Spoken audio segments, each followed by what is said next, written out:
এই গাছটা মাশাআল্লাহ অনেকখানি বড় আর দেখতে অনেক সুন্দর। গাছে মানে ছোটোর ভিতরে অনেক সুন্দর লাগে, কিউট। তার পাশে আবার আমার মা এই লতা পাতা ঝুলায় রাখছে, সেগুলো আবার নষ্ট করেছি আমি, সেটা বলল। আমি একটা তো ধাপাস করে ফালাইয়াই দিছি। আর এই হইল গিয়ে আজকের কিসমত, আল্লাহ দান করেছে। আর এখানেও অনেকগুলো আছে, আমি চিন্তা করতেছি, আম্মুরে বলতেছি এগুলো কি পারবো। আম্মু বলতেছি ইস আমার এগুলো অনেক শখের আম, এগুলো অনেক মিষ্টি, মাশাআল্লাহ এগুলো অনেক মজা হয়। তো ওই আমটাই অত বেশি মজা হয় না, অত বেশি মজা হয় না মানে ভাই অনেক মজা, কিন্তু মিষ্টি হয় না, টকই থেকে যায়। তো ঘুরে ঘুরে দেখতেছি, আম যতই দেখি ততই ভালো লাগে, কেন জানি না। এত রোদ, তারপরও রোদ অত বেশি নাই, আমি একটু বিকালে বিকালেই আসছি, তারপরও রোদ আছে। তো আমি আবার বললাম আম্মুরেও যে ওই পাশেও আছে কিছু লাল আম, বাদ দাও, এখানে তো নর্মাল আম, এইটা পারি। বলতেছে না আর পারা লাগবে না, এই কয়টা দিয়েই দাও। আরও আগের দিন আর একটা বড় আম নিছিল, ওইটাও আছে। তো এই 5টা আমটা ওইখানে কাঁঠাল ঝুলতেছে, মাশাআল্লাহ আমাদের প্রায় কত 20-30টার মতো কাঁঠাল হয়েছে 2টা গাছে। সমস্যা নেই, কাঁঠাল পায়রা আমার বাপেরে বেচতে পাঠাবো।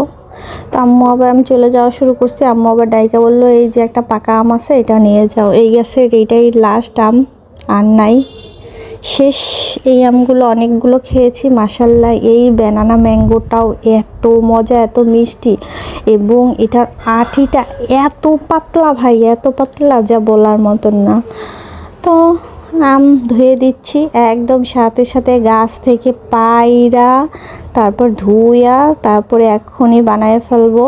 তো ওইখানে আম্মু আবার বুয়াকে দিয়া সরিষা কাঁচামরিচ বাটাই রাখছে, এখানে রসুন কোয়া কোয়া করে ছেলা, আর আমি আমগুলো নিজের হাতে কেটেছি, তারপরে ধুয়েছি, তারপরে অনেকক্ষণ লবণ দিয়ে করে একটা ছাঁকনির ভিতরে রাখছি, যাতে যতটুকু পানি আছে চলে যায়।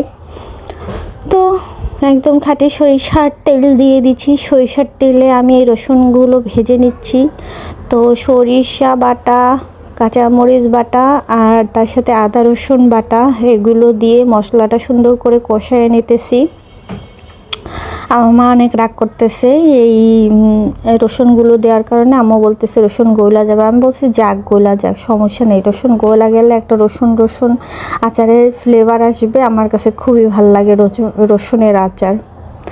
তো এই তো লাড়ালাড়ি করতেছি সব কিছু দিয়ে, মশলা কষানো হওয়ার পরে। তো এইখানে আবার হলুদ দিতেছি, আমি একটু বেশি হলুদ দেব না, সিরকা দিয়ে দিছি অনেকগুলা।